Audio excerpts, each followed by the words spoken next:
সেই ছোট্টকালে খেজুর গাছের রস যেটাকে বলে রই খাইছিলাম, আর কখনো আমার খাওয়া হয় নাই।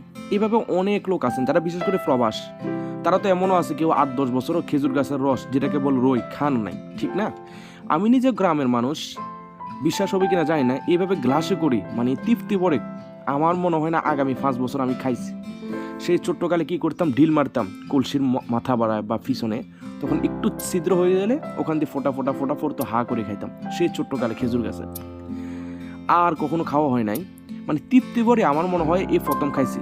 এটা আপনি বিশ্বাস করতে হবে যে রয়ের মধ্যে আলাদা একটা গ্রান আছে, গ্রানটাতে কেমন একটা তৃপ্তি পড়ে যায়। যাকে দুটুকে আমি এমন কোনো আহামরি কিছু স্বাদ বলতে চাই না, যতটুকু মানে খাজুরের একটা স্বাদ থাকে সেই স্বাদটা আলহামদুলিল্লাহ পাইছি। আমার পরিচিত একজন, উনি সম্পূর্ণ ন্যাচারাল মুক্ত, যেহেতু গাছ থেকে ফাড়াটা সেল করে, তো একবারে আমি ওনার থেকে যোগাযোগ করে ওনার থেকে নিয়েছিলাম। আমার কাছে ভালো লাগছে আলহামদুলিল্লাহ। যদি কারো যদি এরকম ইচ্ছে থাকে যে 1 লিটার 2 লিটার 5 লিটার 10 লিটার নেওয়ার, আশা করি ওনার সাথে যোগাযোগ করলে উনি দিতে পারবে। তা আমি ওনার আইডিটা আমার কমেন্টে ওনাকে মেনশন করে দিব, আপনারা চাইলে ওনার সাথে সরাসরি যোগাযোগ করে ওনার থেকে নিতে পারবেন। আহামরি বিজ্ঞাপনের মতন এই স্বাদ ওই স্বাদ এগুলো আমি পছন্দ করি না বা পছন্দ করি না। আমি সরাসরি বলছি আলহামদুলিল্লাহ ভালো লাগছে। যদি কারো ভালো লাগে, খাওয়ার ইচ্ছা থাকে, আপনারা ওনার সাথে যোগাযোগ করবেন, ওনার থেকে নিতে পারবেন। একবার অর্গানিক মুক্ত, যেটা বলে ন্যাচারাল গাছ থেকে পাড়াটা।